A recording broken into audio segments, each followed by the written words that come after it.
ধুবুৰীত অহা কালিৰ পৰা মোৰ কোকৰাঝাৰ ধুবুৰীত কেম্পেইন আছে। নগাঁও আৰু কৰিমগঞ্জত মাইনৰিটি ভোটৰ যিটো টাৰ্ণ বিজেপিলৈকে হৈছে, সেম টাৰ্নিং যদি ধুবুৰীত হয়, ধুবুৰীতো আমি খুব ভাল ৰিজাল্ট কৰিম। গতিকে এতিয়া ধুবুৰীত মই মিটিং কৰা নাই, কিন্তু আজি মই গোৱালপাৰাত গৈছিলোঁ। গোৱালপাৰা ৱেষ্টটো হ'ল গুৱাহাটী, ইষ্টটো হ'ল ধুবুৰী।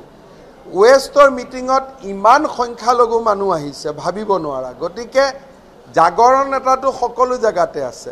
এতিয়া ধুবুৰীত কিমান আছে, ধুবুৰীত চৰ চাপৰি আছে, কিমান ভিতৰত গৈছে, মই গ'লে গম পাম। কিন্তু আমাৰটোতো টাৰ্গেট 14টা নহয়, আমাৰ টাৰ্গেটটো 11.5। সেইটোৱে আমাৰ টাৰ্গেট। গতিকে আমি 14টা চিটক লৈ আমি একদম পেনিক হৈ থাকিব নালাগে যে আমি 14টাই পাব লাগিব। বহুত ক্ষেত্ৰত এইবাৰ নোপোৱা চিট অহাবাৰ পোৱা যায়। সেইকাৰণে ধুনীয়াকৈ আমি আগবাঢ়ি গৈ আছোঁ।